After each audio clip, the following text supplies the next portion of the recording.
shit, that's hard for me. Okay, that's orange. Yeah, So that's bad. that's bad. Okay, so. Alright guys, welcome back to the Hypertrophy Academy YouTube. I'm here with Jake Doleschal. Said it. Nailed it. Actually nailed it. We are down, well, we're in Australia. I'm not going to be more specific than that. And today we're doing over and underrated, which I think is a decently popular enough sort of YouTube category of video, I guess. And as it sounds, we're going to be rating things from the industry and then maybe things from outside the industry as well. And we're going to say whether we think they're overrated or underrated, maybe touch on why, maybe agree or disagree, and then you guys... We could disagree on all of them, we don't know. We actually might, just for fun, might argue about everything. And then you guys can agree or disagree in the comments. Please agree though. And that's pretty much it. Is there anything that you want to add? I think that's it. These are all topics that were suggested by your audience. Yeah, so like there was a couple that we threw in for fun, but this is what you guys wanted to hear. There was some in here that were asked multiple times, like over and over again. So I think we should be able to hit the nail on the head, really, with the ones that we have. All right, so the first one we have is training to failure. And I'm gonna go, I should have thought about this before we started. I know, I was just like, oh, I haven't even made up my mind up yet. Do you do like a countdown or? Yeah, we'll go, okay, 3, what hand am I holding the things in? 3, 2, and 1.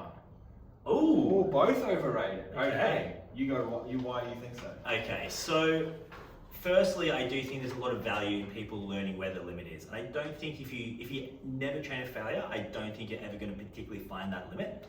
Secondly, if you haven't ever done single sets to failure, there is something different that happens. And honestly, you always tend to get at least 1 or 2 extra repetitions in a single set to failure. And I think there's a lot of value in people having that experience. So I don't think people need to do it all the time, but I do think it's a good tool to use to kind of gauge what your personal limit is. Yeah, I mean, I agree with that. And then we have to touch on, obviously, like some people are more adherent if they feel like they're giving it everything.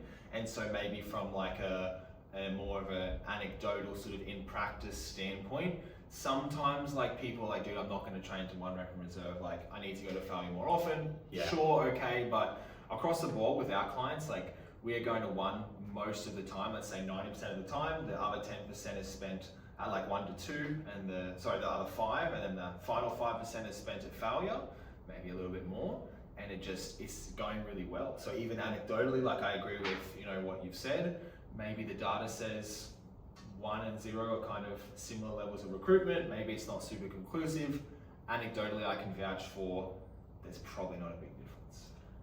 I want to add another one, and we've just done one so far, but when you say failure, would you say 0 reps in reserve and failure are the same? No, a very important clarification there to be made that 0 reps in reserve would be I finish a rep, I know I can't do another one. Failure being I tried the last rep and failed. Yep.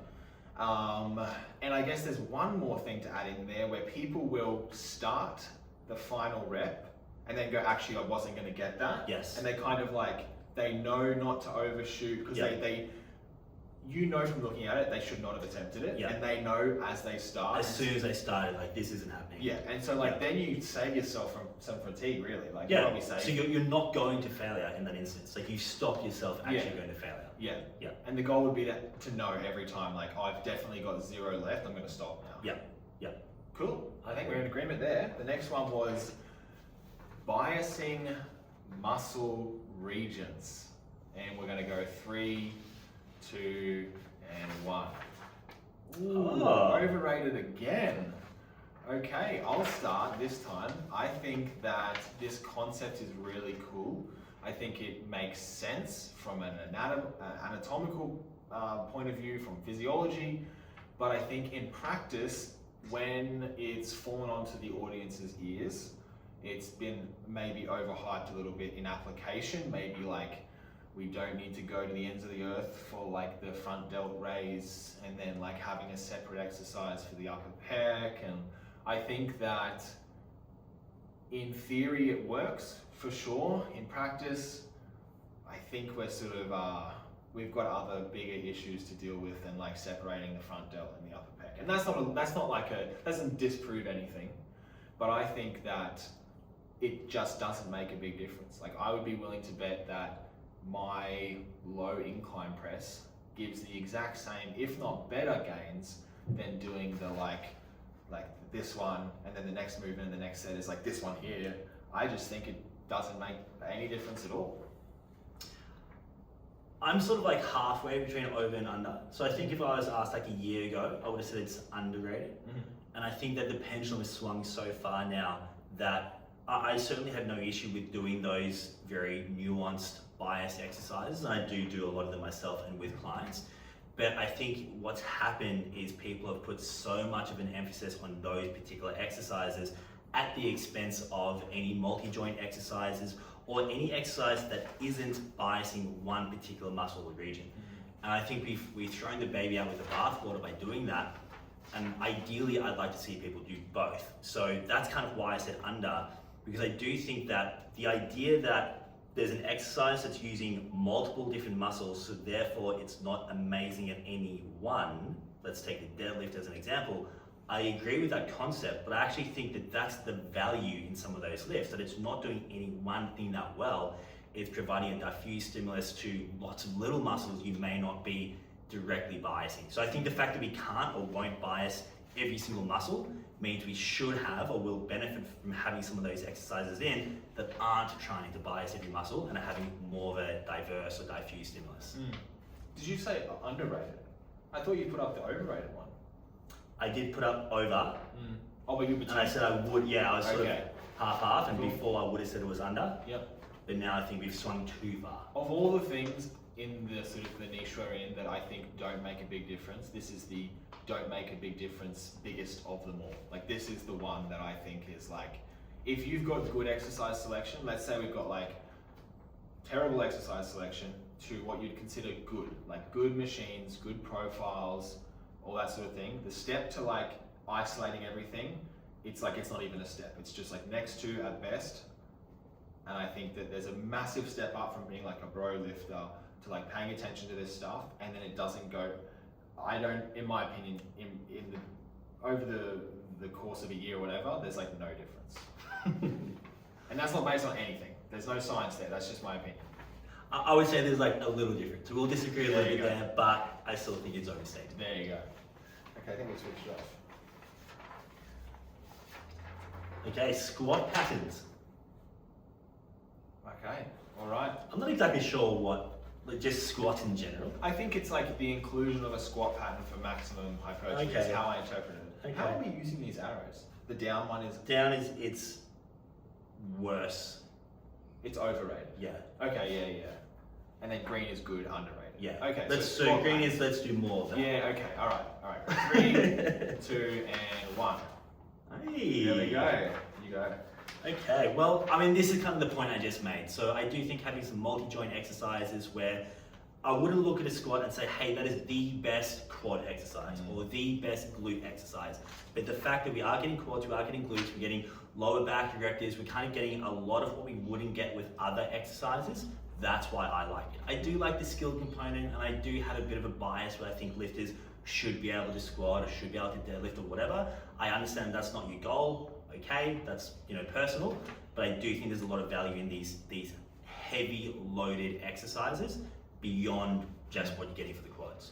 Well, I guess like I would agree with all that, and then add that like I've worked with older populations who have like osteoporosis and all that sort of thing, and we literally get them squatting and deadlifting and like jumping because it like loads the bones. Also, like even from a standpoint of like bulletproofing you for like your day-to-day life. Like if you've got a strong deadlift, a strong squat, someone asks you to help them move their house, like move houses, you're probably at a lower chance of getting injured because you're not moving everything in like the cuffed like upper pec plane motion here. You're gonna have to like pick the couch up and that sort of thing. So from like a usefulness perspective, like it helps to be able to pick up heavy shit and like carry something heavy on your back. And I think like even as a guy, like what happens if you've got kids and it's like you got to pick them up and the lower back's never been loaded before because everything was isolated and reductionist view of it. But like, I think it's a good thing to have strength in like those more traditional patterns. I mean, that's why they were created, right?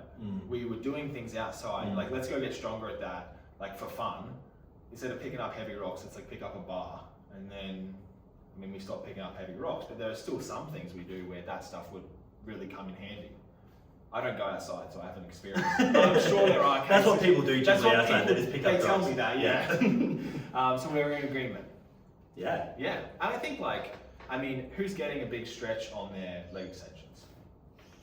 Like, who's actually getting stretched? This is a good point. Yeah, so from a hypertrophy perspective, you're saying there's still value to the squat as well. Yeah, I think most people use shitty leg extensions that stop at best 90 degrees. Yeah.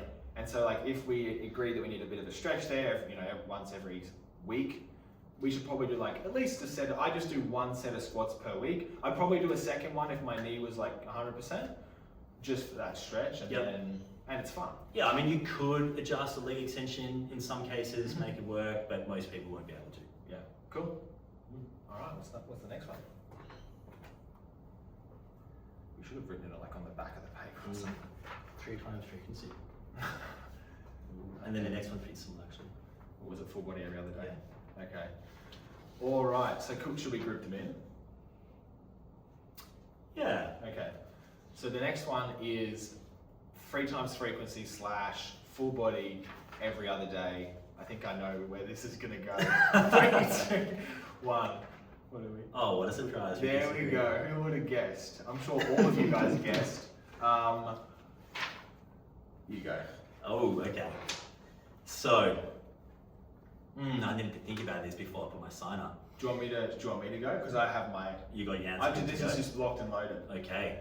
This is another one. I've just had this conversation so many times. This is another one where I think there are.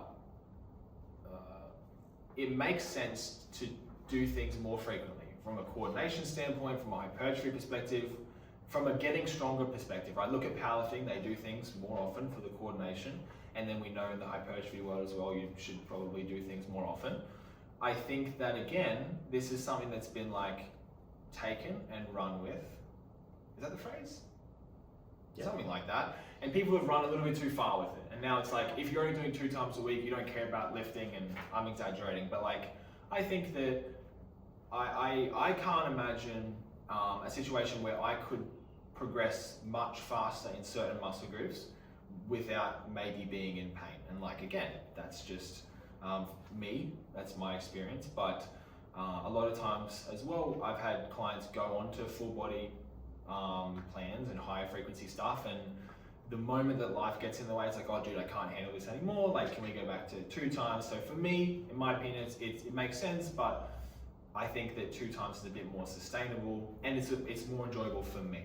So if someone is, for example, in pain, I'm just not, or they have an injury, I'm just not going to put them on 3 times a week, or even worse in this case, full body every other day. If you're managing an injury, would just be a bit of a nightmare. So 2 being lower frequency is probably a bit better in my experience when we're dealing and trying to fix pain.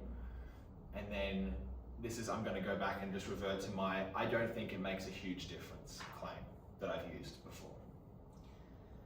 So you touched on, most of your answer was about what I would call the art of coaching, and about what people not just enjoy, but what's going to work for that client, their lifestyle, their injuries, whatever. Yeah. And interestingly, that's a big part of what informs why I said the opposite. So I've got nothing against upper lower, whatever, but anything that's not 3 times per week or every other day full body, and I think every other day is a little bit different because that comes with a whole unique kind of scheduling challenge, and that's a pretty advanced sort of option. But in terms of full body 3 times a week, you don't ever have 2 sessions back to back. And I find that for a lot of people, actually having those 4 sessions per week where they do have to have 2 sessions back to back, that can actually be a bit of a limitation. Obviously, a lot of people make it work. I'm not saying that it's impossible to get to the gym 2 days in a row, but I find that when I've had clients who've been long-term clients who have been on 4 sessions a week for years, and we've dropped off 1 session, a lot of the time the feedback I get is, oh my God, I've got so much time. I'm able to do so much more with my life just from that 1 session less. Now, what I think when I look at that is, if I were to go with your rationale there of, is it gonna make a difference? And you said probably not. I would argue maybe a little bit, but even if we said probably not, if I can get the same impact for giving someone an extra night a week off where they can do what they want, that's a huge asset to me. Yeah. So just from the art of coaching, that's actually why I go the other way. You can flip it. Yeah, exactly. Now, in terms of benefit from a hypertrophy perspective, you kind of touched on like, oh, I don't know if people are going to be able to do it and recover. You know, maybe there's going to be some niggling injuries or whatever. And that's where I want to make 2 points. One would be, if someone is programming their own program, I think full body AAA is the hardest to stuff up. Yep. Because if you just do the same thing, the worst mistake you're making, unless you're doing like way too much volume and you're not recovering, is that you haven't added in what you wanted to add in. Like that's the biggest mistake you can make. If you're doing like, ABC, or you're doing upper lower, or you're doing some kind of split, I think there's a lot of chance to be able to stuff that up. Yep. So they don't. So an example would be like not realizing that squats didn't really hit the rec fem. So Exactly. Yeah. And so you see an upper lower, and it's like squat one day, leg extension the next day, or they've got upper lower, and one day is like anterior focus, and they've got quad work, and then the other lower day is posterior focus. I see this stuff all the time. And it's like, you think you're being fancy, you think you're doing a good plan, but actually a lot of that's just simply not going to work. Like lower quad focus, lower hamstring focus. Yeah, exactly. I mean, that's really common. Yeah. So I think if you don't know what you're doing, full body AAA, you cannot stuff it up really. Mm-hmm. Now, for someone who knows what they're doing, that's where I think full body AB and alternating is super valuable, because if you've got issues with your knees squatting, just do it in one of those 2 sessions. Yeah. So I feel like I get the most flexibility in how to program if I do that. Yep. Yeah. Cool. Yeah. And as for the injury stuff, I want to make sure I'm not making the claim that you're going to get hurt with high frequency or that it's like bad or anything for pain.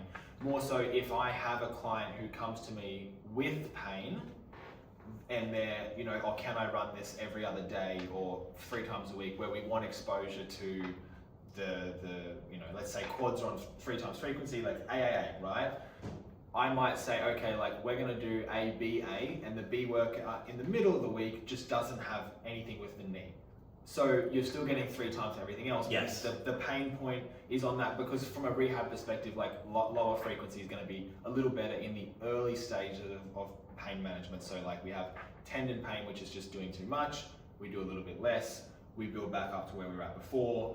So in the circumstances, like you can just do AAA and then just take out leg extension in the middle session. Yeah. So it's not that you can't do it, it's just like... So I would still call that AB, like in a sense. I guess in that sense, if you're just in that middle session. But yeah, often an AB split doesn't need to be totally different. It can just be that B has 1 or 2 exercises taken. That's how I do it. Yeah. Cool. Okay. I'm trying to check it's still rolling and we're all good. We are still rolling. Repeating exercises and then creatine. Repeating exercises. All right. 3, 2, and repeating exercise overrated. Wait, we need to do more of it. This. Yeah, we need to do more repeating exercise. I was gonna say, he invented it. I think that the more I think about it, it's so hard to see it a different way.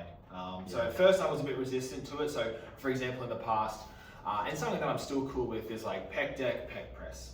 Yeah, the pec press is probably going to have slightly less like pec activation depending on how you do it in the machine, but I'm okay with that difference. What I'm not okay with is like low incline press, like incline press, flat press, because then obviously there's regional hypertrophy differences and we're going to miss out on some mid pec fibers in the incline press and some upper pec fibers in the flat press. So I'm either doing the same exercise or an extremely, so like T-bar row, chest support, upper back row. Yep. Basically the same thing, Yep. a little bit of variation to keep people happy, slightly different like position so the joint isn't loaded in the exact same way, whatever. But it's more or less 2 workouts just repeated. Up, repeated, lower, repeated. Yeah, and again, if you're doing upper lower, I don't see another way of doing that. Unless you do what you just said there, where you're basically repeating the exercise, but it's not technically the same exercise because you're using a dumbbell Called a instead of a different bar. thing. Yeah.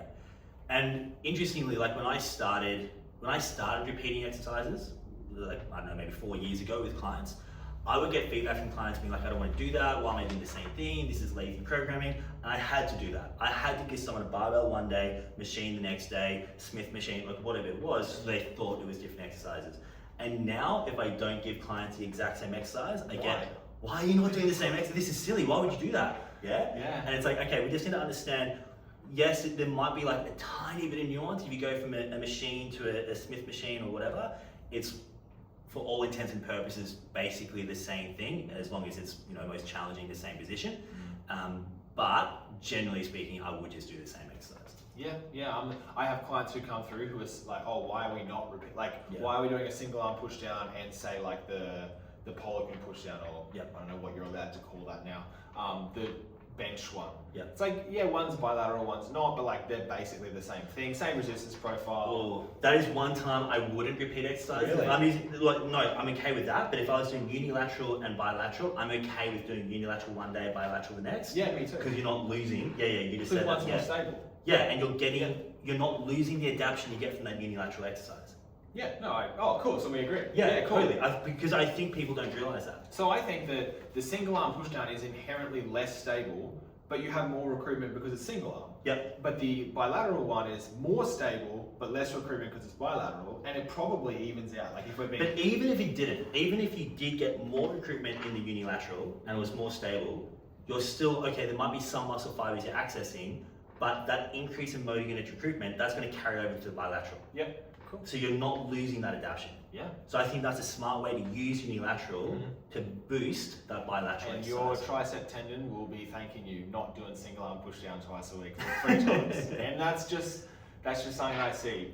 We'll have pressing, so we have like flat press, overhead press, incline press, whatever, and then you do like the exact same tricep movement, and it's like just pushes someone's elbow over the limit, and then we got to swap, and then it gets better, and whatever. Yep. Cool. Creatine. Oh, creatine. Oh, I don't even have an opinion on this. Let me think. Okay. I think. Okay. Yeah, I know. Ooh. It's tricky. Yeah. Okay. There's 2 ways to look at it. It depends how we can talk about this. 3, 2, and 1. Okay. Overrated. Yep. Thanks for clarifying. Because I don't understand how the arrows work. My take is it depends on who you ask, right? I think that people in our niche are like, oh, it doesn't cause hypertrophy, it just adds more reps and delays the stimulating ones. It's like, yeah, but it has other benefits, right? First of all, it just makes you look a little bit bigger, which to me is a benefit. But then you go to like mainstream fitness where it's like, if you're not taking creatine, like, oh my God, like you're missing out on this, this, and this. It's like, they're probably overrating it a little. Yeah, it's one of those supplements you see online where it's like, this is like God tier supplement, everyone must be taking it. I don't take it. Yeah, okay. I go through phases. I don't take it at the moment. Because what a lot of people don't understand is, so yes, there's like neurological benefits, There's benefits around like sleep deprivation, benefits around like older people who have like, say, neurodegenerative conditions. So I do use it with clients. But if you have someone like, say, us, who have a high meat diet, you don't need extra creatine. Like if you're smashing a lot of meat, your creatine stores are saturated anyway. So for me, what am I going to get out of having more creatine? What we ate last night? Like probably 1 kilo of meat each. So what's the point of adding more creatine onto that? Yeah. But if you have like a vegan female who's not eating anyone who's not eating any meat, you should probably be adding creatine. We know you're going to have better mood, you're going to have lower chance of depression. Like it's a good supplement, but I don't think every single person in the world needs it. Cool. That's easy. Yeah.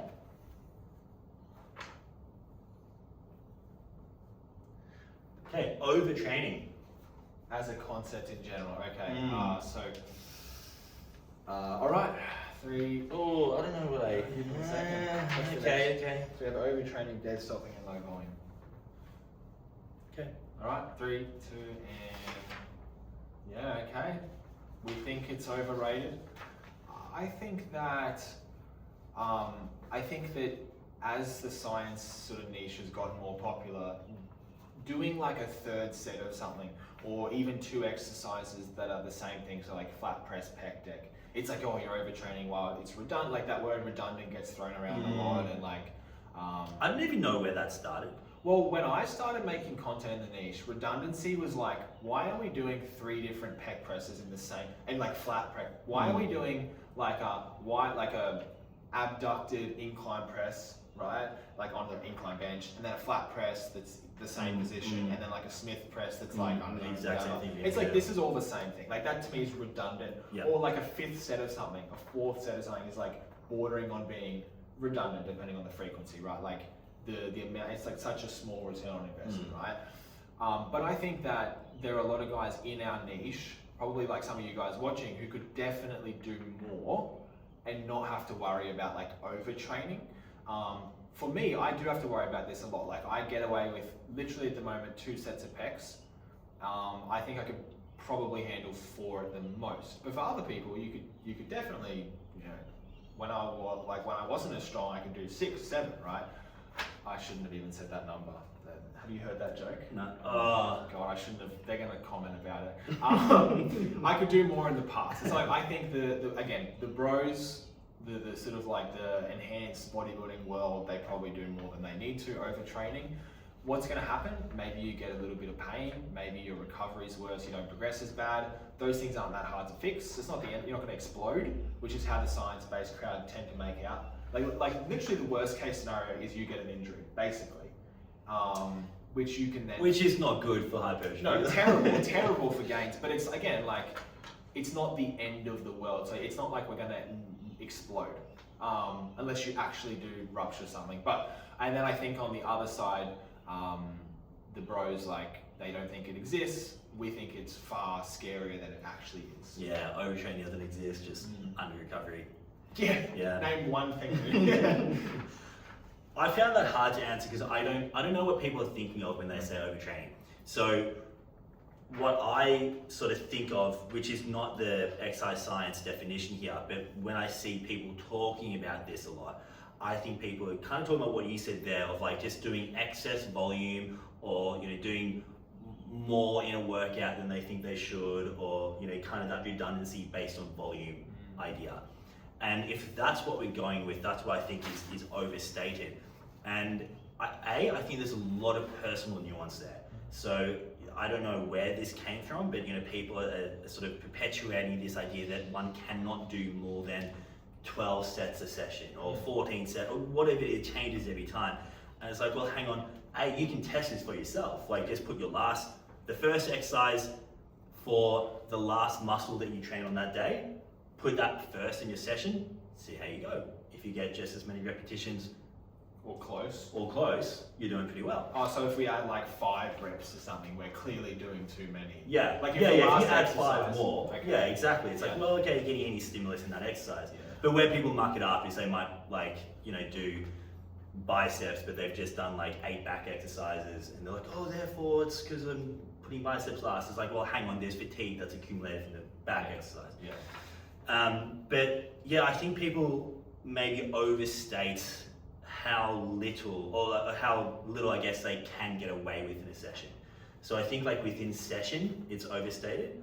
I think maybe across the week, maybe that's where it's a little bit more, like, I guess between sessions, it's a little bit more interesting. Yeah. Because yes, I do think a lot of people are overdoing volume that they're not going to recover from in that next session. But I think in a single session, I think people are overstating how little they need to do. So I used to say, like when I first recorded our education, I used to say no more than 5 sets of a muscle in a workout. So like if you're doing if you're a chick, this is where it comes into play. Like you're coaching women, glute is like the massive priority. 5 sets here, 5 there, 10 a week. Okay, like that to me is a good rule. Yep. No more than 3 sets of any one exercise, as long as the programming is traditional, and no more than 6 exercises. Now, after that came out and I released that, and then the whole like single set approach became super popular. Now, I was referring to like 6x3 as 18. Yeah, totally. Right? Yeah. So just generally like 6x3 sets, 18 sets. I like 18. Of course, there's like a buffer, but that's like what I run with. I, for example, would never survive Keenan's workout. Like every second day, going and doing like when he was doing that many sets, I just personally wouldn't. I think it's an arousal thing. So for me, like it takes. That's a really important point. Yeah, so it's like how much do you? It's not how much you're giving to the set necessarily, because there are people like JP who get, or you know, they just get wound up over and over and over. They have more to give. I find I don't have much to give in terms of like, once I've done a set of hack squat and there's like 8 plates aside, I'm like bordering on like tearing up after that set or before it. And so I guess it's like how you attack the sets as well. And then the massive drop off after that adrenaline spike. Yeah, I think that's probably the biggest determinant there is how does your motivation track in that workout, in a long workout. Yeah. And I think when people are saying things like, oh, you can only do 12 sets a workout, I think those are people who their motivation tanks very quickly. And then they're kind of making this a blanket statement, kind of in using the facade of physiology, but it's not really, that's kind of more psychology. Maybe their psychology. Yeah. I think that an important point to make here is when I went overseas and trained in England and we had good equipment for every single exercise, Yeah. my workouts were longer, I did more volume and I felt better. Yeah. And I was eating like shit in the UK. So I think there's something to be said about like enjoyment, obviously enjoyment, motivation, but like if you know that your last exercise is like the prime preacher curl, beautiful, perfect, right? I can adjust it, whatever. Yeah. Wherever it's just like, oh, I gotta do fucking alternating dumbbell curls and the dumbbells go up in 5 kilos and that. If can you're play a enjoying what you're massive doing, role. Yeah. you're with someone, you're enjoying training with them, how much you think you can do is probably going to double. Yeah. So dead stopping. Dead stopping. 3. Wait, no. Okay. You got it? Yeah. All right. 3, 2, 1. Yeah. Okay. Do we even need to? I mean, I don't really get why this became such a thing. It was because then you could cut out, like if let's say we're isolating and I'm doing like just pure whatever, I don't know why you would, right? You could set the cable at a height where like you think you're at like 90 degrees, right? You've analyzed it, this is where the leverage is, this is where my joints are. I therefore cannot go out of the range where the the front delt has the best leverage, for example. So I dead stop because it's foolproof. In the same way that when you're doing... So why not just do an isometric in that position though? I've never done either of them, so you're asking the wrong person. Yeah, okay. Maybe I just don't get it. I think I enjoy training too much to like, and who's to say who should enjoy things, but like, I just like training the way I train exactly how I want to train. Down like everything. I don't do anything I don't enjoy, and that's just one of them, so I think it's overrated. But even from like an execution point of view, I have had clients come through and they've been dead stopping on something. They're like, oh man, I really like dead stopping on the tricep extension. And I'm like, I hear you.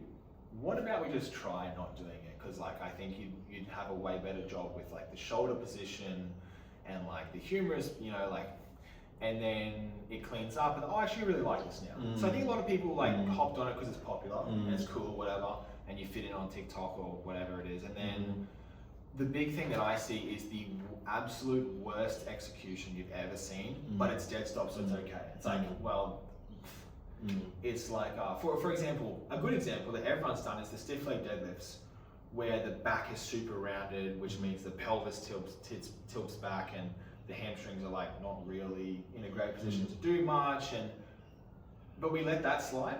Like you'll see some really, really bad like bent knee, like knee moves, pelvis is in the worst position ever, rounded stiff legs. I was like, oh, that's okay, it's stiff legs. So I'm sort of playing devil's advocate here for my own point. But I think that's a movement where it's like, fuck yeah, Yeah, interesting. Like I'm a big fan of rack pulls over a stiff leg deadlift, which I guess technically is a stiff leg deadlift with a dead stop, basically. Yeah. So I think and that actually you do it for the same reason, right? Because you only need to do the top part. Exactly, I do it to control the range of motion. Yeah. So I can see the mentality, but I think it's probably going to be exercise specific where it will be more accessible for setting up and will feel better and you're not going to compensate. And I don't know that would even feel amazing on joints with a lot of exercise. I was just going to say, imagine dead stopping like a lengthened position pec press. Like there is no chance I'm going from, like that, for example, if you're pressing on like one of the leverage ones or the prime ones that are really heavy in the stretch, that first rep, you're almost not putting in maximum effort because you're like, I'm maybe talking for myself here, but like once it's up, once I can feel the tensions all the way through, like, then I'm like, okay, max effort. But I am not putting 100% into the first rep on something that's stretch position. No, so you do that every time? Yep. No way, no chance. Yep. Not happening. Yep. Was it low volume? Low volume. Ooh, okay, low volume. Okay. I mean, these are definition questions. Yeah. Like, what's low volume? Low. Yeah. Okay, so let's say less than 10 sets a week. Okay. Is that low volume? That's like, I always say we don't really prescribe above 10 a week. I always say that. Like, yeah, okay. Okay, if that's low volume, then it makes it easy. 10? 10? 10. What am I saying? 3, 2, 1. Yes. Here you go. I mean, 10 sets I would class that as moderate volume anyway. Yeah. So, yeah, I think low volume, if we're talking low volume as like sub 10, 9, etc. If I'm doing full body 3 times a week, I'm not going to do more than 3 sets per muscle. Yeah, and that's you going to be can't really mindset. go above 9. Exactly, you're limited by recovery. Yeah. So ultimately, when you're saying low volume, I'm hearing recoverable volume, and I'm thinking, you know what, recoverable volume is probably a good thing. So yeah, I mean, I don't particularly see, unless someone, the only time I could see an argument for particularly going above that would be A, if you did have someone who actually had super high recovery, and there are some people there who do recover better than others. And then B, I think if you are obviously doing more shortened position exercises and you're spreading that volume across a high number of exercises for that muscle, I do believe that can allow one to go higher volume. So I do have some chicks, for example, where we might do some glute work, where we might do a lot more shortened position work. We might spread it out over like 4 exercises. And so sometimes we might be doing, say, like 15 plus sets a week, maybe even like 18 sets, but that's the exception to the rule. I think glutes is one of the ones where I do, like I'm pushing the boundaries on 10. Like if, let's say we go Monday, Wednesday, Friday, I'm okay with like anecdotally, like 3 sets hip thrust, lengthen position, 3 sets hip thrust in the middle, so we're at 7, and then 3 sets again at the end, or 4 sets at the end, and that to me is like probably bordering on It's like 11 sets in total. Yeah, being like a little too much, but the progression's there, and it's just like over it, and like. But then you're not counting your squats or anything else. Yeah, see, I would probably count squats for glutes there. Yeah, okay, so then we're looking at like how we're doing exercises. So the conversation about like what's recovering, it means like how are you doing it? Is there a shitload of triceps in your chest pressing? Because then that's going to have to be counted in your tricep volume, and like are you hack squatting with like a medium stance or high stance, if you can call it that, where there's a bigger moment arm to the glutes, then you have to count the glutes and adductors, and like, or is it like a super well executed pendulum where you're basically in line with that moment arm the whole time, and there's really not much load at all on the glutes? Like, how do you? What is? It becomes a counting question. What counts as volume or not? I want to do a new one based on that then. So I'm going to get you to hold your sign up as well for low volume per session. Because that's kind of coming back around now, where people are doing like 8 sets or less in a single session. Is it? I'm seeing that come up more.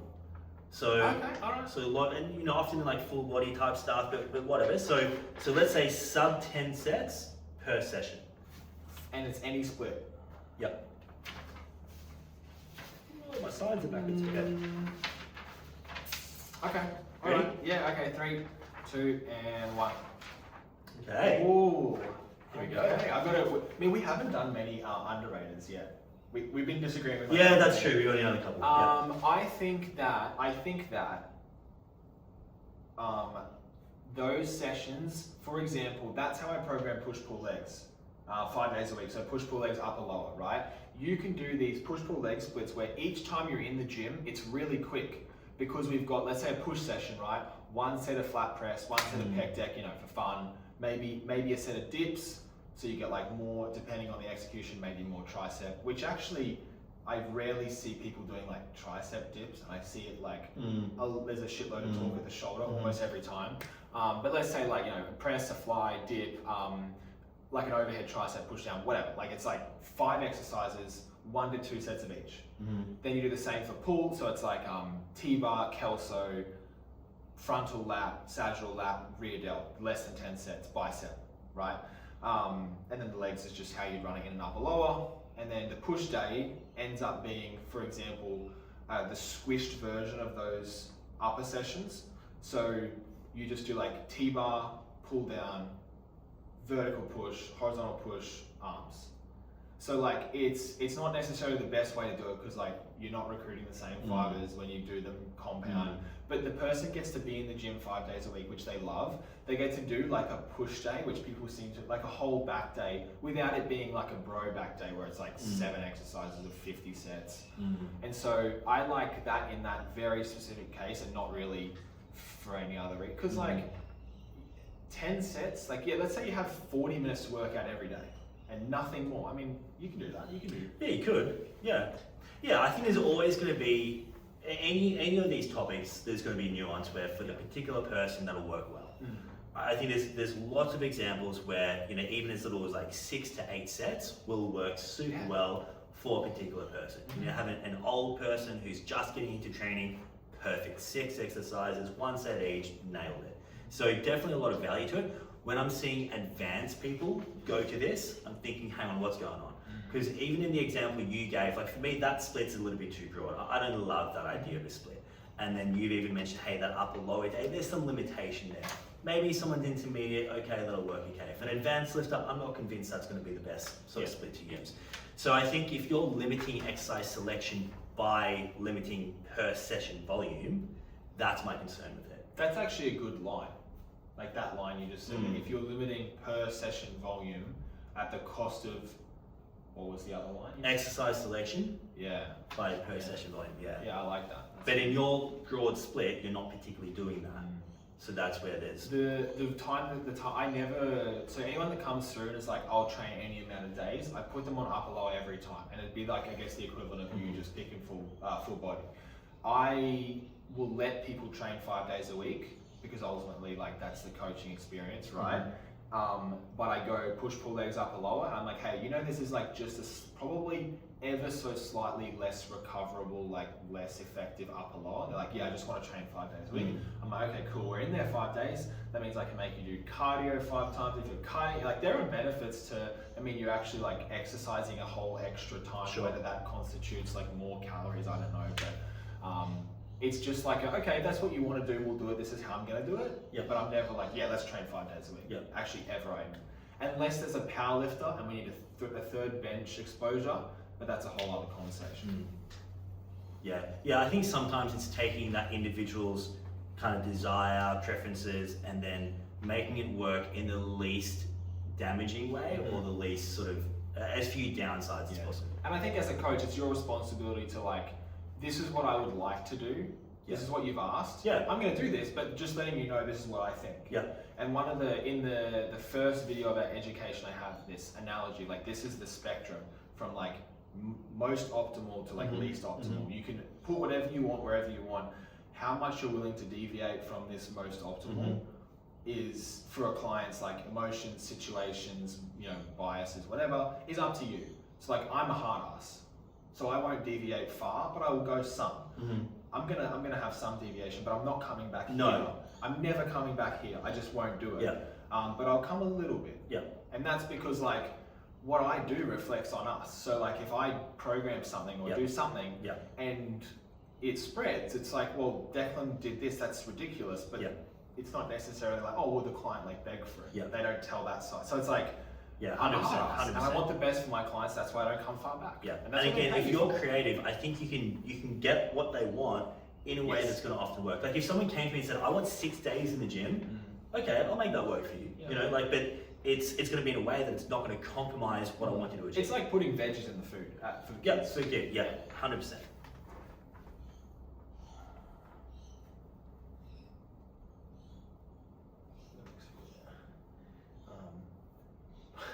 Biting for extra modium, recruitment and peptides, and then progressing every session. Okay, biting for extra modium. Oh, Jesus. I've nothing saying this one. Yeah, we can speed through that one. All right. The next one is biting for extra modium recruitment, which would be like using a mouth guard in the gym. 3, 2, and 1. Both. I've never done it. I don't even know if I've got clients who've done it. I've seen obviously the rationale behind it. It's interesting to me. I love the things that can enhance motor unit recruitment. So I'm certainly not against the idea. I don't want to see your spit coming out of your mouth in the gym. If you ever played a sport and you watch someone take out their mouth guard, if I see that in the gym, I'm going to throw up on you. And the other thing I was going to say was, I have this gripe with the Bluetooth handle thing. This is a perfect opportunity. Years ago, like literally years ago, I didn't know why, but I was like, if we're going to do a cuff, we were only cuffing lateral raises. That's all that was being done. Or like people were cuffing like pec flies. So I was cuffing lateral raises in like 2022, 2023. And I was like, if you're gonna do this, like squeeze something. 100%. And Feels I was so like, much it feels better. way better. And so Everyone who ever did it would work that out. yeah, 100%. And then it became popular, and I felt like, oh well. I think for like 6 years, I've kept a fat grip in my bag for that purpose. I bought a fat grip in Ballina for $40, a blue fat grip, and I've used it. That's since like 2020. And my gripe was then people, when I started pushing back on stuff, like some of these trends, they were coming at me. I was like, no, like I've done this for a long time. Next one was peptides. Peptides, all right. And I'm gonna let you completely take the lead here. Like 3, 2. You went way too early. Did I? I wanted to get ahead. Yeah. I gave my opinion before I saw Jake's. So look, I use peptides myself. I use them. I've probably used them with, I'd say, close to 1,000 people, and of that, a very small number have been for body composition. So I think peptides have huge, tremendous value when it comes to health, when it comes to gut health, which a lot of lifters struggle with, when it comes to skin health, when it comes to even things like sleep and metabolic health. And that's where I think they are tremendously underrated. If we look at like any gastrointestinal issue, we look at things like celiac disease, IBD conditions. I've had clients who've got like severe IBD conditions, have not had anything that's helped them. And then within a couple of weeks of using peptides, like significant reduction in symptoms, like the best I've ever felt. So I think from a health standpoint, absolutely amazing. I think from a muscle building standpoint, not gonna do a whole lot. Yeah. Maybe give you a slight edge. Maybe if you're in pain, and you could make the argument like the BPC Oh, stuff. absolutely. If you've got an injury, absolutely. Yeah. And then recovery, that maybe improves hypertrophy because you're not injured, but not directly. Yeah, no, correct. What's the skin? You can tell me after. Like GHKCU. The skin. Yeah. But yeah, I get the main question I get from clients is, what's the best muscle building peptide? And it's like, honestly, like testosterone, get on testosterone. If that's your goal there, that's going to be far more effective and arguably as safe. So from that standpoint, not so much. From a fat loss perspective, there's some benefits. So if we look at things like testosterone, ipamorelin, okay, we'll get some benefits out of it. Even stuff like melanotan is going to help because it's going to help with appetite. But again, body comp, that's not the main purpose, in my opinion, of peptides. Cool. The next one was progressively overloading every session or every week, even without defining it. 3, 2, and 1. No, actually, I want to go that. Okay. My take is, it just doesn't happen. You get to a point where you're super consistent, where you will have a week where you just hit the same tricep push down, 6 reps at 40 kilos, and the next week, like the more advanced you are, the longer it's going to take. So when we look at like progressive overload rates, like how quickly we are getting neural and physical adaptations, it's going to slow down, we know that.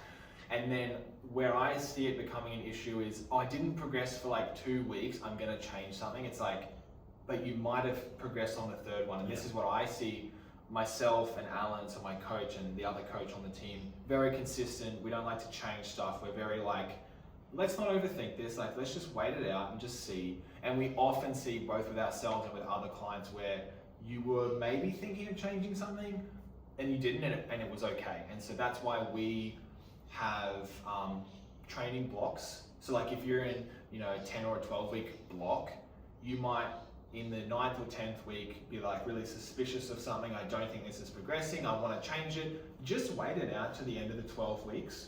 And then in your next cycle, then you can swap it out. So it forces you, I like training blocks for that reason, because it forces you to be patient. Because progressive overload, it's not going to happen every single session. There was that marketing narrative, that you had to, or your programming sucked. It's like, I'm not adding a whole rep or a big chunk of weight to something every week. It's not going to happen. That's my take. Yeah, again, there's always nuance. So one issue I've got with this whole topic is, I don't think people have a good understanding of how to actually progress a lift.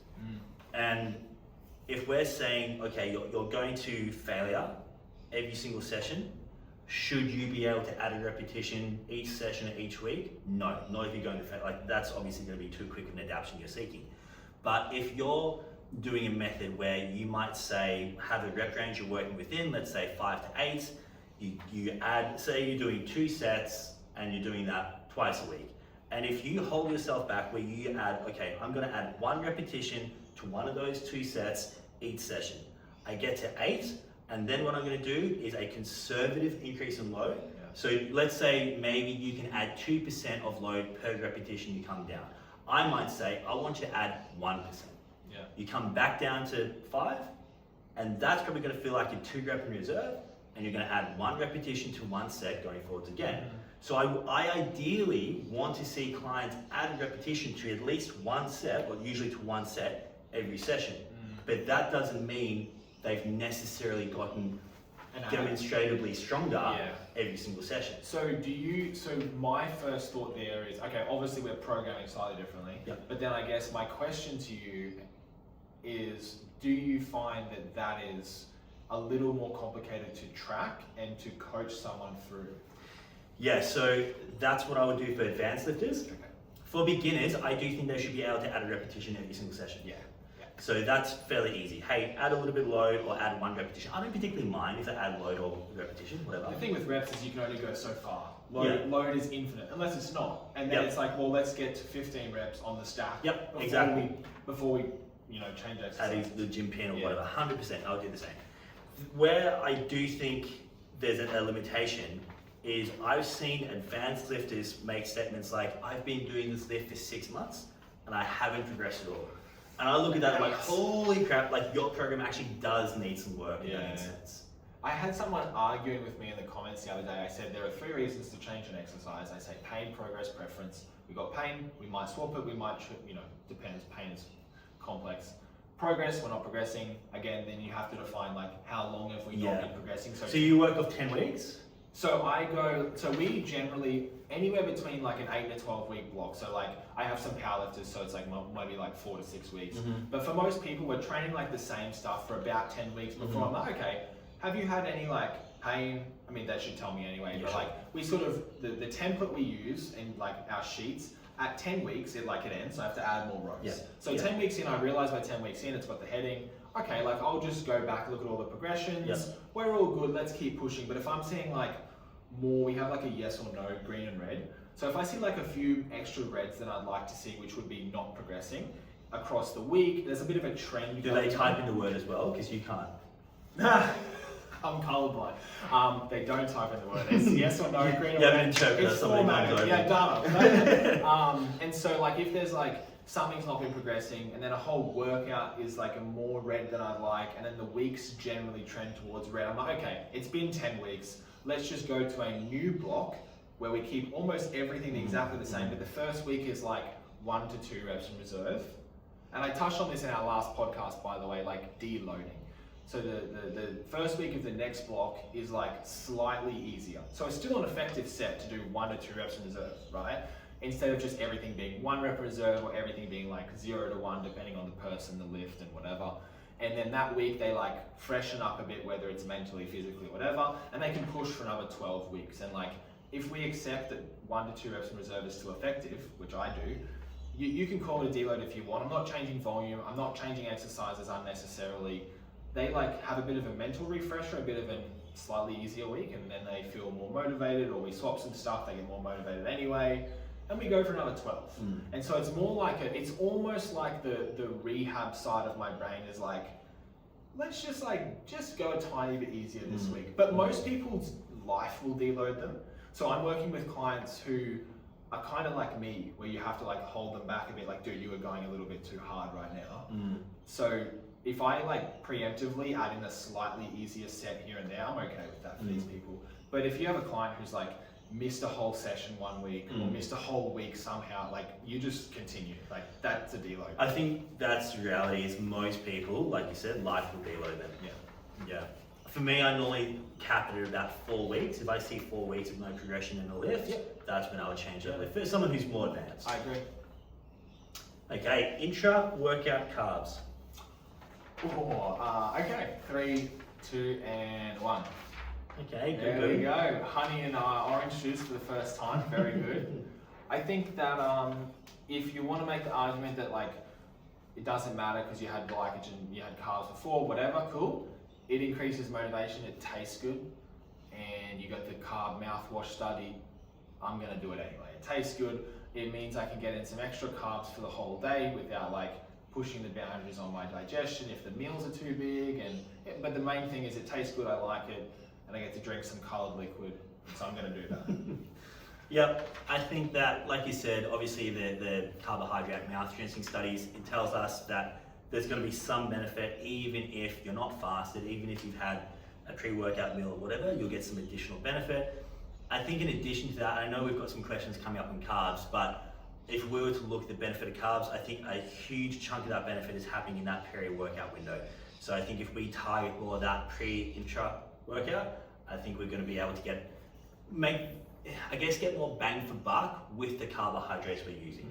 So I think it just makes sense. I think especially the way I program, where I might have clients doing, more total exercises in a session or more total sets in a session. It's more duration. Exactly. I think that's where it makes a big difference as well. For me, like my favorite thing to do half a session, like all my upper body stuff, take a moment, sit down, have some orange juice, give it 10 minutes, just refresh with my juice, go back into it. I find that has a massive impact. I've never done it like that, but that's for sure. Yeah, I was gonna say, even if you can't find like the most sound mechanism, you're not convinced, like just give it to a client who says they're getting tired. Oh, I feel way better.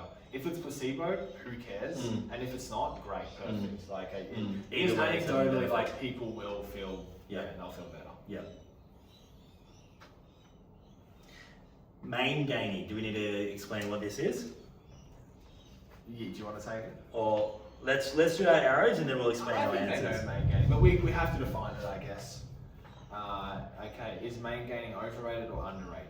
I think it is overrated. I guess by definition, main gaining is like you keep yourself at maintenance, but you're going to have to allow as muscle mass increases. There's like the whole, it's going to go up over time, so calories have to go up over time. It's like, okay, everyone's got different definitions. I think, here's my overall take. If you are what you would consider skinny, you are on the newer side, you're not going to main gain yourself from 65 kilos to like what you could be at your weight. Like you're just going to see better progress in a slight surplus, like 200 grams a week average, or even like, 200 grams of body weight gain a week. Yeah, let's say if the scale's going up on average 100 grams a week, 200 grams a week, I'm cool with that. Yeah. Assuming the carbs are going up as well. My issue is, why would we ever use a percentage? Because that then implies that as you get fatter, the rate of muscle growth will increase. A percentage of body weight. Yeah. Do people do that? They're like, oh, let's put it up like 2%, you're gonna gain like 2% of mass. It's like, as I get fatter, I'm gonna grow muscle faster. As I get more muscly, I'm gonna grow muscle faster. Percentages almost never, like in nutrition, percentages are just such a bad idea. Yeah. So I think that you're not gonna main gain yourself to being big and strong. And you should just eat slightly above, because how do you know you're even at maintenance? What if you're in a surplus one day, a deficit the next day? That's tricky. Yeah, spot on. So I would say if I had an advanced client, like very advanced, okay, main gaining, so spending all your time at maintenance, I'm okay for you to do that. If I have a client who has hypertrophy goals and maybe they're a hard gainer, I'm not going to say, hey, let's hang out at maintenance. Like that to me is madness, right? And this comes from coaching hundreds of clients, or at least dozens of clients in that position. What I see with those clients is they, even when they tell me, hey, I've been eating a surplus. Yeah, they'll start with me, I eat in the surplus, I eat heaps, I eat the most out of anyone I know.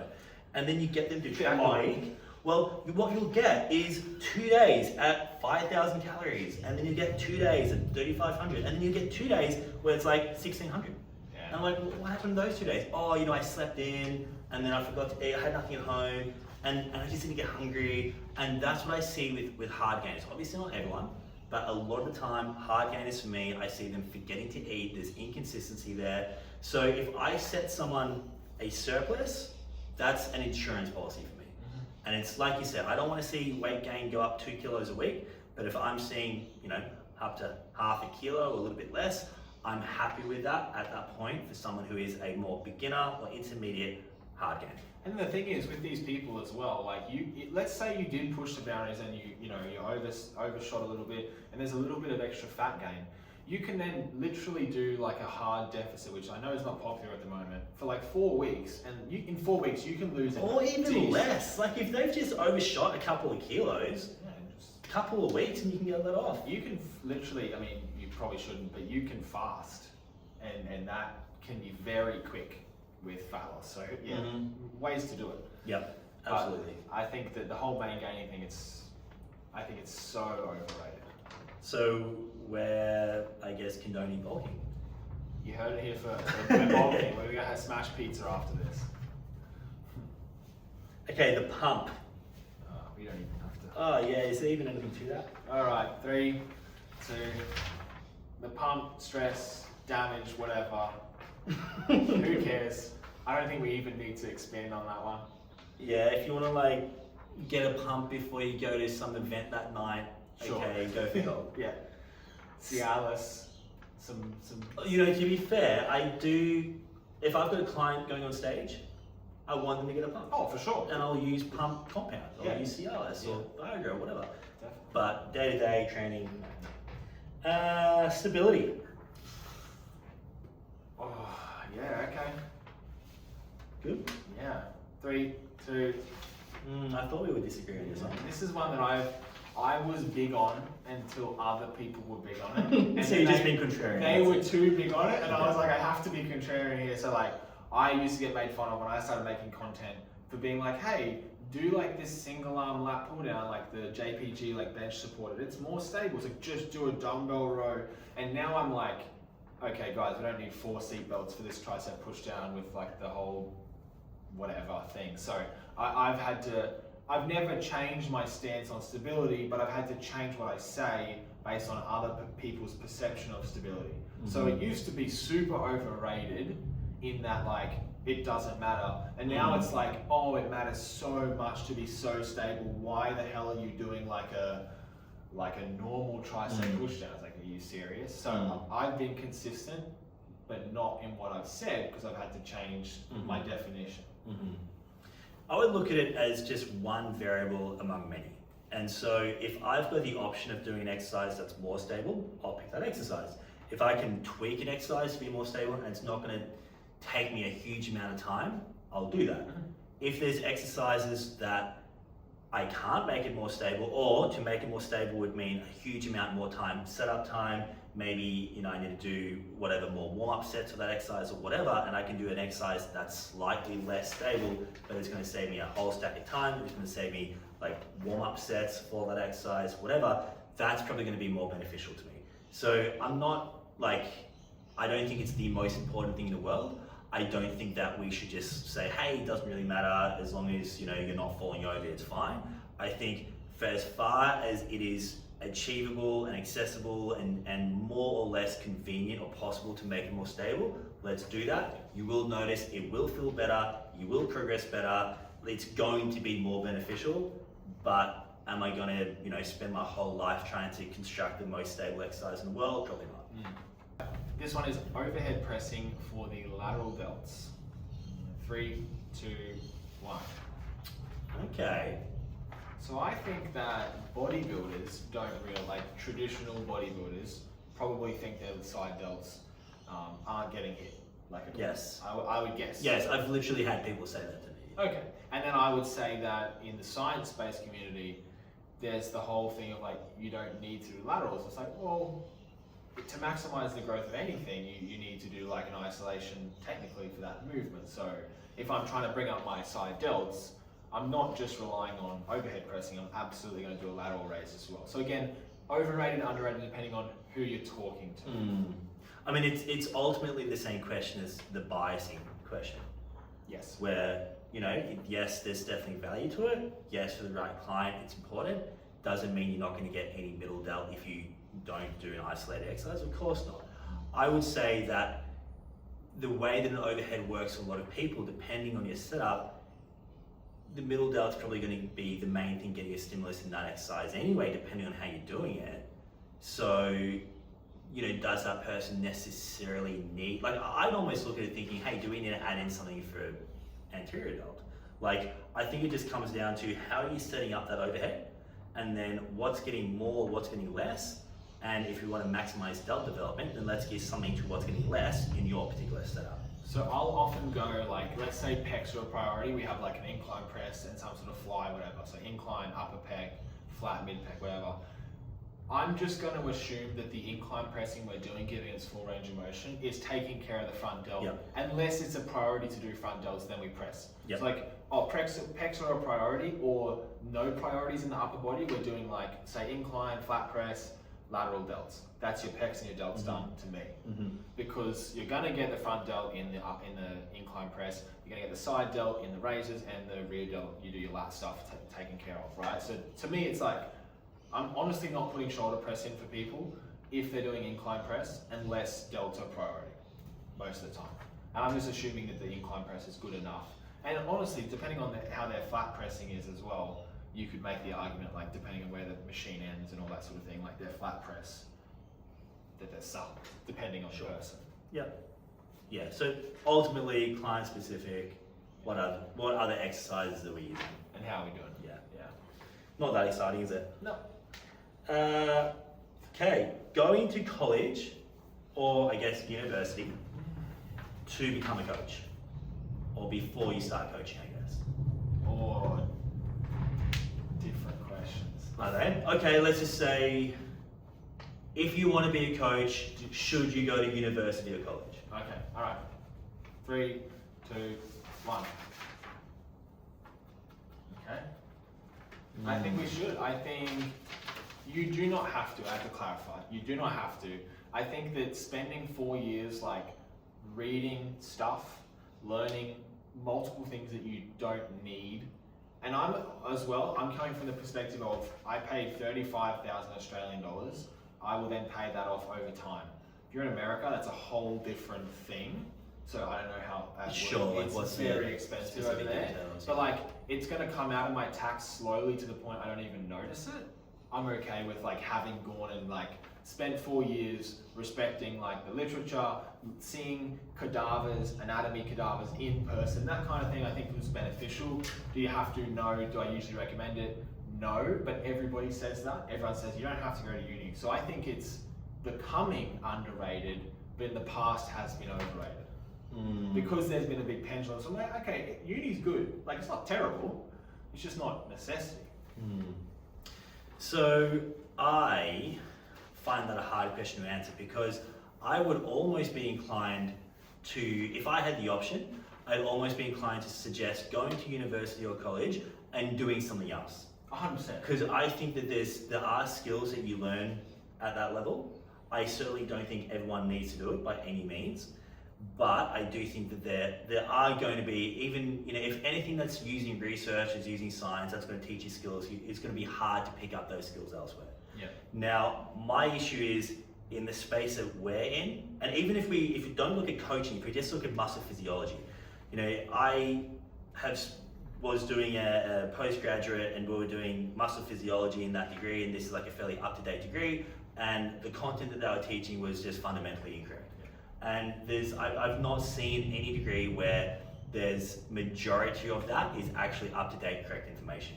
So if you're going to university or college thinking that's going to give you the skills and the knowledge you need to be a good coach, no, you're actually going to need to unlearn a lot of that. My hope is that you've learned how to learn and learned how to think in that process. If you can find a better way of doing that, go and do that instead.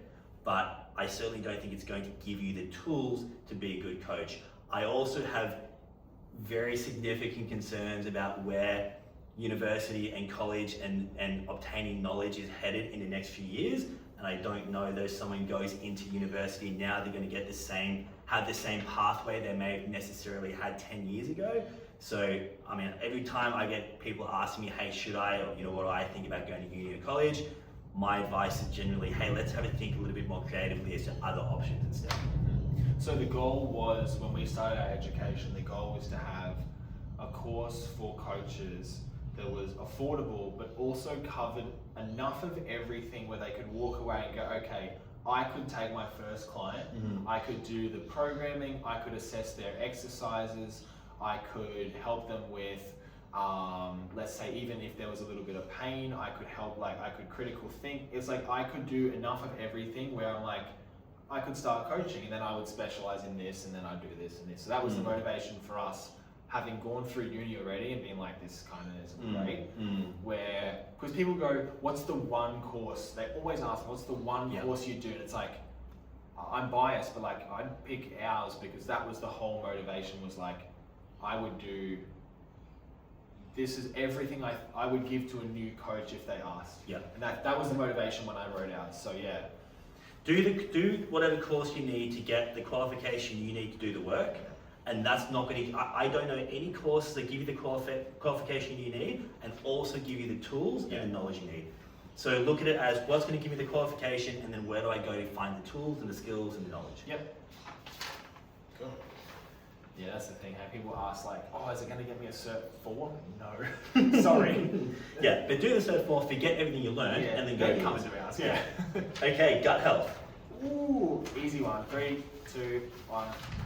Imagine if I said that. You can have this one. I'll just say, like this year makes a huge difference in quality of life, gains, and things like sleep, etc. as well. Yeah, I mean, look, anything from a health perspective, we cannot deny that the gut is super, super important. If we just simply look at basically any chronic health condition, any systemic condition, we can trace it back to things like bacterial endotoxins originating within the gut, going into blood and systemic circulation. So anyone who's dealing with any health ailment, any health symptom, even a lot of neurological issues, psychological issues, a lot of that either stems back to the gut or can be supported by focusing on the gut. So I think just from a general health perspective, it's insane to overlook it.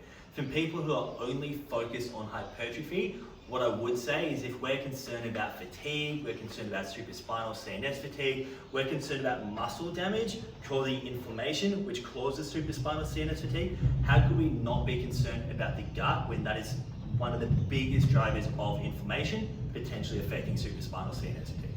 There you go. And that's where I think it's one of the things that the science community hasn't really been exposed to, actually maybe outside of you ever. Like there would be people in the industry who have only ever seen like you post about gut issues, probably. And they're like, oh, it's just Jake's like other thing that he does. Like nutrition, like if you're not, first look at it like the most simple way. If you have bloating and digestion issues in your session, like how are you gonna do a hack squat? You know what I mean? It's like, a discomforting sensation, which we're trying to limit in other things. Literally increase perception of effort. So super easy, yes, look after your gut health. Yeah. And literally I got into this because I was a strength coach seeing clients who could not get the results they wanted. And there was health issues standing in the way of them getting the body comp results, building the muscle, losing the body fat, looking the way they wanted. I wasn't like, hey, I just want to learn about the gut. I was like, why do I have these clients who aren't getting what they should be getting, and they've worked with the best coaches I know of? So it's a big piece of the puzzle. 100%. For certain people. For some people, like, hey, I've never had a health issue, and I look amazing. Cool. They probably aren't going to understand why this matters so much. Yeah. Is the next one raw milk? If it fits your macros. Oh, okay. And then is it raw milk? Yeah, it's the last one. Let's do raw milk first. Yeah, okay. So, drinking raw milk. I didn't put this on here. I don't know who did. Someone asked this, so we got to answer. All right, 3, 2, and 1. I have to stay neutral. You would have been excommunicated if you did that. I know. Well, You'd be in the naughty corner with me. I'll be completely honest. I don't have an opinion on this because I shouldn't, because I'm not informed enough. So I'll hand it over to Jake. Okay, actually no. I'll say that because I don't like milk, so I can say it's overrated because milk is gross. That's my take. So you don't consume milk at all? I have it if I'm forced to. Someone shoves it down my throat. Okay. So I certainly don't think people should be going out and finding any source they can of raw milk and then just chugging that back. So obviously it should be obvious that we need to be concerned about, hey, what is the bacterial load of this milk? Are they following good hygiene processes? Is it safe to drink, right? So obviously there's no argument there, there's no question there.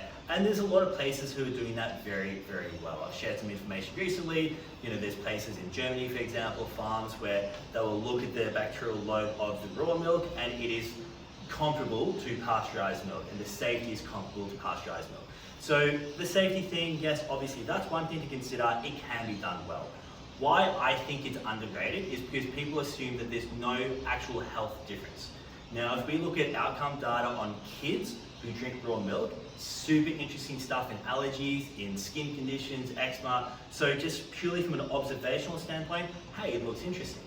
But the other thing that I think is probably the most important part here, there's a glycoprotein called lactoferrin. Now, that is, you can get that as a supplement, and I actually use that as a supplement with heaps of clients. Lactoferrin, absolutely amazing from a gut perspective. So it's going to help with, there's particular cells that make up the gut lining. You've got things like Paneth cells that actually produce essentially like they're antimicrobial peptides. They're stuff that actually keeps in check your gut bacteria. So lactoferrin actually helps promote these cells. We know that lactoferrin is one of the most potent antiparasitic compounds. It's incredibly potent as an antibacterial against pathogenic bacteria. And it's even got some antiviral benefits because it actually helps chelate iron. And so a lot of pathogens will utilize iron. So if you have like higher levels of unbound iron, lactoferrin can help sequester that, take it away from pathogens. Now, raw milk, depending on what analysis you look at, probably has about twice or more the amount of lactoferrin than pasteurized milk. And if you look at ultra, like high heat pasteurized milk, you lose almost all of the lactoferrin. So lactoferrin, like even if you look at iron anemia, lactoferrin is as effective or more effective than iron supplementation. That's amazing. It doesn't even contain iron, or it contains very small amounts. So I look at something like raw milk and I think, hey, we could actually be consuming a significant amount of this thing, which has huge health benefits and in decent quantities as well. If you look at how much lactoferrin can be in raw milk, you can actually get a significant enough amount to help from a bacterial standpoint, help from an iron standpoint, help from an inflammation standpoint. So I think we're just underselling some of the potential health benefits. There you go. Cool. And the last one was if it fits your macros, which would be like eating whatever as long as it falls under the 100 grams of fat, 200 protein, whatever. The classic if it fits your macros approach.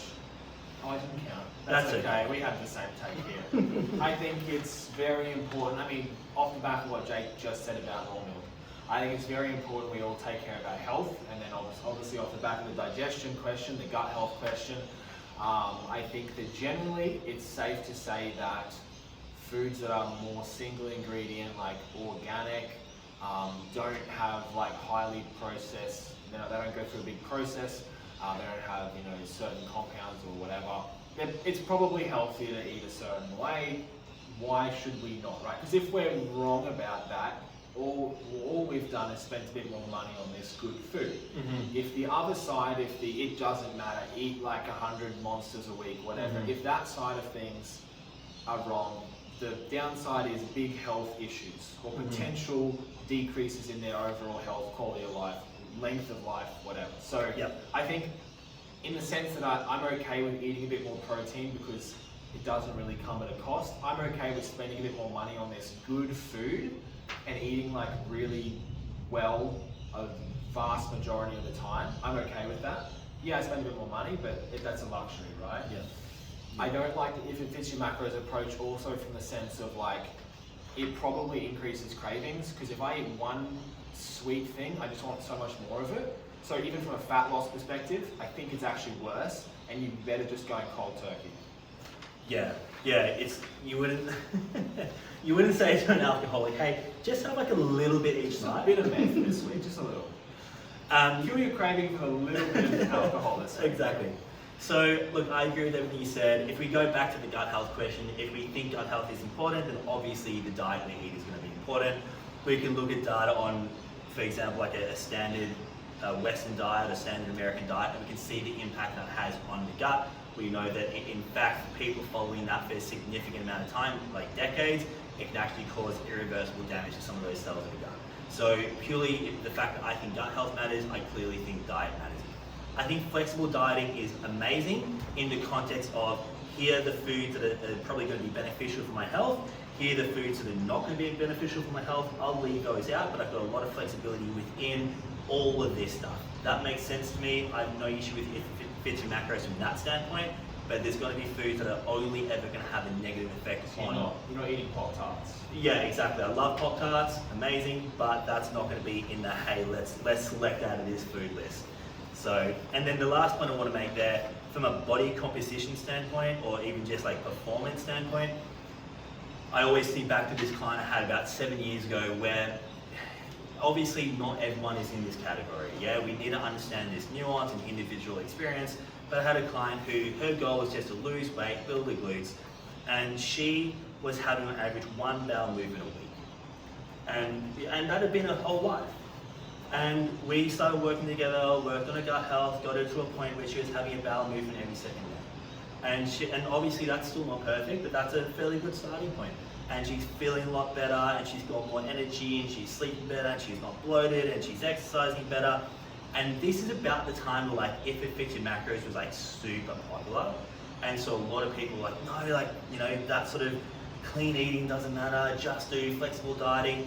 And she even told me, she's like, look, I saw a coach come up on Instagram and they said, hey, none of this stuff matters. You should just eat a donut and make it fit in your macros. So she ate a donut, and I kid you not, she did not have a bowel movement for the next 2 weeks. So, you know, little bits of food, obviously not for everyone, but for some people who do have compromised health, it makes a massive impact. Cool. That sums it up. I think that's everything we have. That's it. That's it. That's the last topic. If you made it this far, thank you very much for watching. If you want to check out any of Jake's stuff, you definitely should. Jake Doleschal Training, or is it Jake Doleschal? Coach underscore. Coach. I mean, I'll put them up here if I remember. Otherwise, guys, thank you very much for watching, and I'll see you in the next one. Thanks, guys.